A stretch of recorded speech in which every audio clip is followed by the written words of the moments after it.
So today we are starting a new chapter, that is the normal menstrual cycle. And the menstrual cycle is defined as the series of physical and hormonal changes that occurring in the female reproductive system and prepare the body for pregnancy. And the normal menstrual cycle involves coordinated hormonal control of the endometrium that either allow pregnancy or fertilization occur, and if there is no fertilization, then there will be shedding of the endometrium, which leads to the periods. And the most obvious manifestation of the normal menstrual cycle is the presence of regular menstrual period. And there are hormones that are involved in the control of menstrual cycle that include the GnRH release from the hypothalamus, and FSH and LH from the anterior pituitary, and also the ovarian hormone that include the estrogen and the progesterone. And the menstrual cycle is a complex process, and the aspects of its initiation, control, and cessation are still not fully understood. Day one of the cycle is the first day of the fresh bleed, when the endometrium starts shedding, and the average duration of each cycle is 28 days, and the menstrual cycle duration varies from 21 days to 35 days.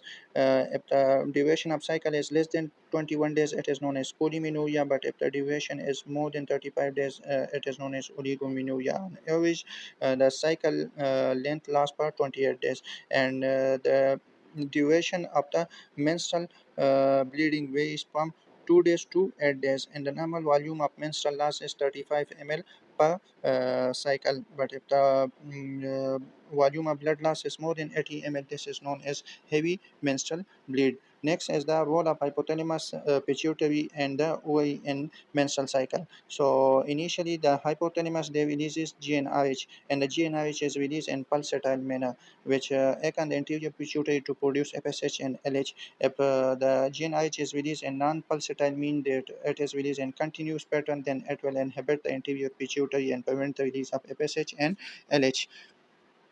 From the anterior pituitary, there is release of the follicle stimulating hormone and the luteinizing hormone, and they are released in response to the pulsatile stimulation of the GnRH from the hypothalamus. And the luteinizing hormone they act on the theca cell of the ovary to produce androgen, and the follicle stimulating hormone then act on the granulosa cell of the ovary to convert the androgen to the estrogen with the help of enzyme known as aromatase enzyme, and this process of conversion of androgen to estrogen is known as aromatization. Normally, there are theca cells in the ovary that produces androgen under stimulation of LH hormone, and these androgen are then converted in the granulosa cell of the ovary to the estrogen with the help of enzyme known as aromatase enzyme. Next one is the hormones that are released by the ovary. So the ovary releases estrogen and progesterone. Estrogen are released from the granulosa cell of the ovary, and the low level of estrogen they will inhibit LH from the anterior pituitary via negative feedback mechanism, where is the high level of estrogen they will stimulate the anterior pituitary to release more LH, and the LH surge will lead to the process of ovulation. Where is the progesterone? So progesterone is released from the corpus luteum, and the low level of progesterone they stimulate FSH and LH release from each anterior pituitary, whereas the high level of progesterone they inhibit the anterior pituitary and prevent the release of the FSH and LH. First one in the menstrual cycle is the changes in the ovary. In the ovary, the menstrual cycle changes are divided into three main phases. First one is follicular phase. Second one is ovulation phase, in which there is release of ovum, and third one is the corpus luteal phase. So the first ovarian change is the follicular phase. The follicular phase is the most important phase, and it involves the growth of the follicles in the ovary, and the follicular phase is variable, and it determines the length of the cycle. On average, the duration of follicular phase is 14 days. Initially, in the beginning of the cycle, there is a rise in the level of FSH, and the level of FSH rises due to a low level of estrogen and the inhibin. And then the FSH which rises, they act on the follicle and causes the development of the follicle in the ovary. And due to follicular development, the level of estrogen gradually rises due to a process of aromatization. And the rising level of estrogen that is produced by the follicle, they causes negative feedback inhibition of hypothalamic pituitary ovarian axis to stop further release of FSH production. So due to a decline in the FSH level, there is atresia of all the remaining follicle, and only a single dominant follicle is developed.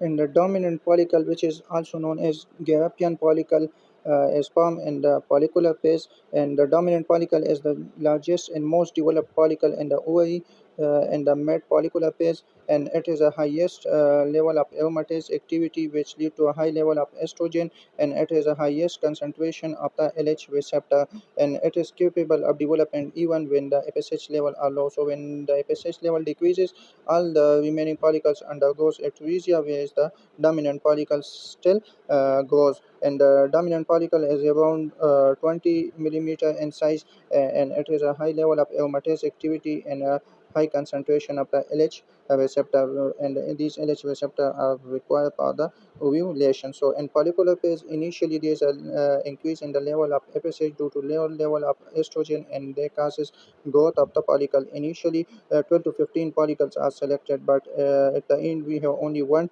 dominant follicle, and the dominant follicle, they produces high level of estrogen, which act on the anterior pituitary, prevent the further release of FSH. Due to fall in the FSH level, they causes the atresia of all the remaining follicle, whereas one follicle is remaining, that is known as the dominant follicle. Next is the role of inhibin and activin hormones. These are autocrine and the paracrine mediators, and they have a role in the control of the follicular phase. In inhibin, that is released by the granulosa cell, and it has an inhibitory effect on the FSH release, and hence it is involved in the atresia of all the follicle. And the activin is released by the granulosa cell and the pituitary, and it increases the FSH binding on the follicular cell. Hence, the activin causes the growth of the follicle.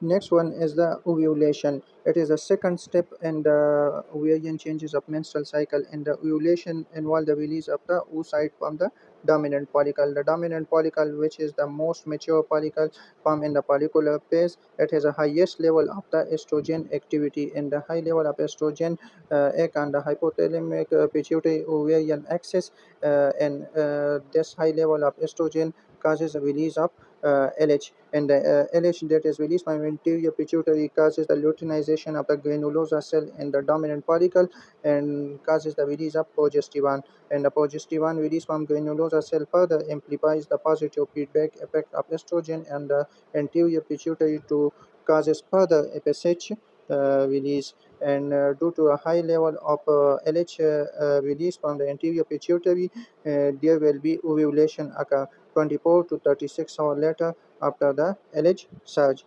And there are certain enzymes known as proteolytic enzyme, that is a matrix metalloproteases and the prostaglandin, that are released inside the follicle, and they causes the breakdown of the follicular wall and will lead to the release of the oocyte. And the LH surge is one of the best method by which the timing of ovulation can be determined. And similarly, during ovulation, the level of androgens are also high, which increases the causes of libido. So during ovulation, there is release of oocyte from the dominant follicle, and the high level of estrogen from the dominant follicle, they causes LH surge, and due to LH surge, there will be a release of the oocyte occur from the dominant follicle, and the ovulation occur 24 to 36 hours after the LH surge, and the wall of the dominant follicle break down because of the matrix metalloproteases and the prostaglandin, which will break down the follicular wall and causes the release of oocyte.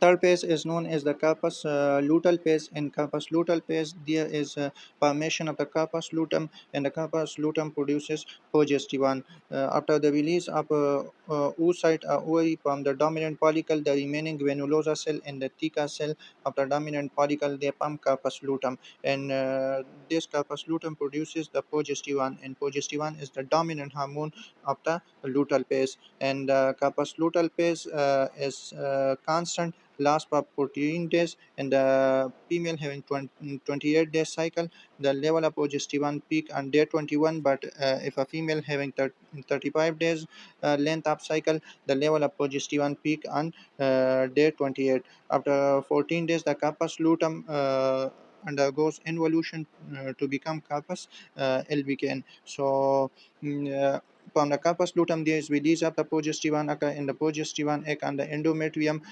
increases the secretory activity and stabilizes the endometrium, and it also prepare the endometrium for the implantation. And similarly, high level of progesterone also inhibit the release of FSH and LH. So when the implantation or the fertilization occur, the embryo start producing human chorionic gonadotropin, and this HCG they prevents the involution of corpus luteum and therefore allow the continuous release of progesterone from the corpus luteum to support the endometrium, and hence under the control of HCG, the corpus luteum is known as corpus luteum of pregnancy. But if the implantation does not occur, then the corpus luteum undergoes degeneration and resulting in the rapid fall in the progesterone level, and hence they will causes shedding of the endometrium and will leads to the menstruation.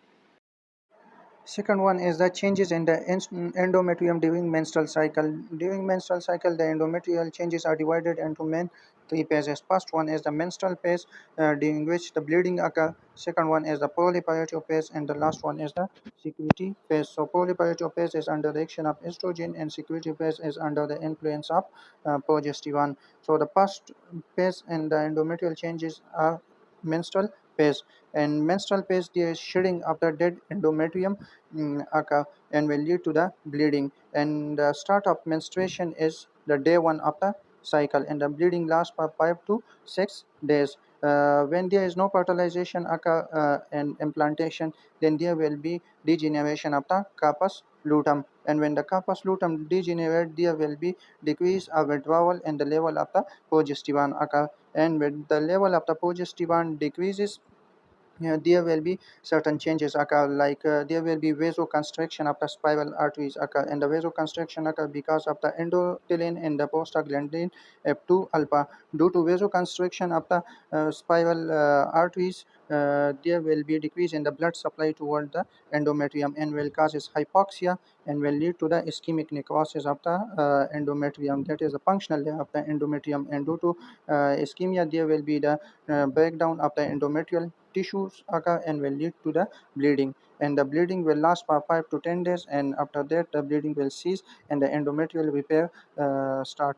And there is the release of certain growth factors like vascular endothelial growth factor and a fibroblast growth factor, which stimulate the process of angiogenesis.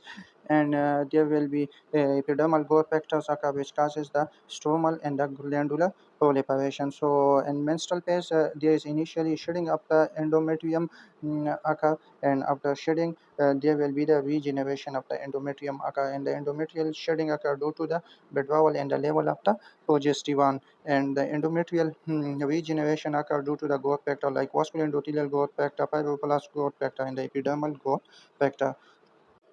Second one is the proliferative phase, that involve the proliferation of the endometrium, and this phase occur after the menstruation ceases, and it is characterized by the growth of the endometrial glands and the stroma under the influence of estrogen. And the estrogen causes the transformation of the epithelial lining of the endometrium from a single layer of the columnar cells to the pseudo stratified columnar epithelium. And during proliferative phase, the thickness of the endometrium increases from zero point 0.5 mm at the end of the menstruation to 3.5 to 5.5 at the end of the follicular phase. And similarly, the length of the spiral arteries also increases, and the estrogen dominant endometrium is unstable, and the endometrium becomes stable under the influence of progesterone.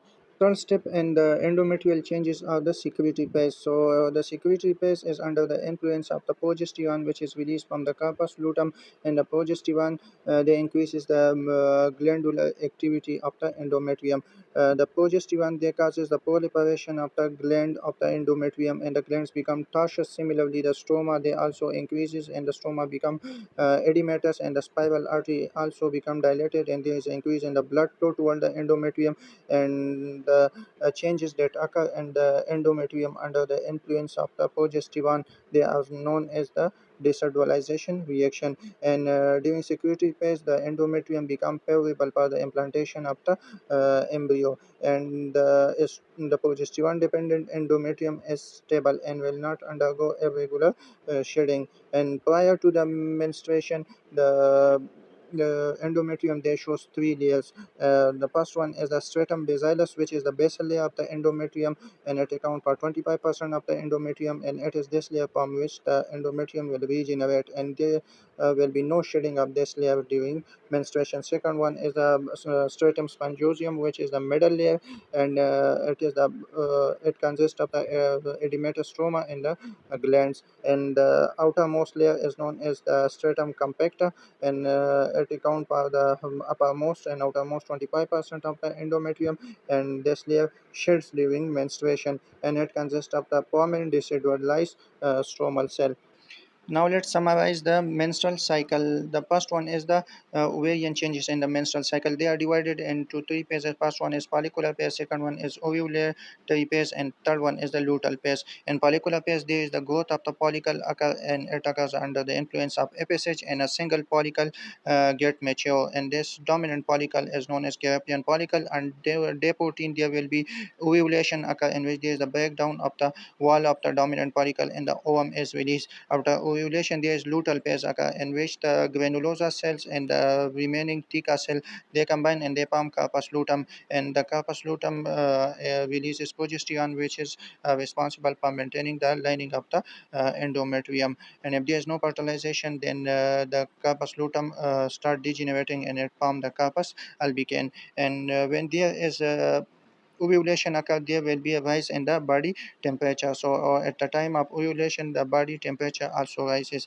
Similarly, during follicular phase, there is an increase in the level of the FSH, and on day 14, there is a high level of estrogen occur, and due to the estrogen released from the granulosa cell of the dominant follicle, and this high level of estrogen causes stimulation of anterior pituitary to release more LH, and inhibit the release of FSH, and due to the LH surge, there will be ovulation occur. So on day 14, the level of luteinizing hormone increases, which lead to the ovulation, and after that, the level of the luteinizing hormone and follicle stimulating hormone there decreases during the luteal phase, because of the effect of progesterone, which inhibit the release of FSH and LH. So during follicular phase, the level of FSH is very high, and they cause a growth of the follicle, and during ovulatory phase, there is LH surge occur, which is responsible for ovulation, and during the luteal phase, the level of FSH and LH decreases. Similarly, during follicular phase, the level of estrogen increases because of release of the estrogen from the growing follicle, and in the luteal phase, the level of progesterone increases because of the corpus luteum, which continuously release progesterone. And similarly, the changes in the uterus during menstrual cycle. Initially, we have menstruation occur, and the menstruation occur due to withdrawal of the progesterone from the degeneration of corpus luteum, and due to withdrawal of progesterone, the shedding of the endometrium occur. After menstrual phase, there is a proliferative phase occur, and the proliferative phase occur under the influence of estrogen, which causes proliferation of the endometrial lining and causes the thickening of the endometrium. And third one is the corpus luteal phase. In corpus luteal phase, there is a high level of progesterone, which causes the proliferation of the glands, and the glands become tortuous, dilated. Similarly, the stroma also increases, and the endometrium, they become favorable for the implantation of the embryo. So it was all about the menstrual cycle.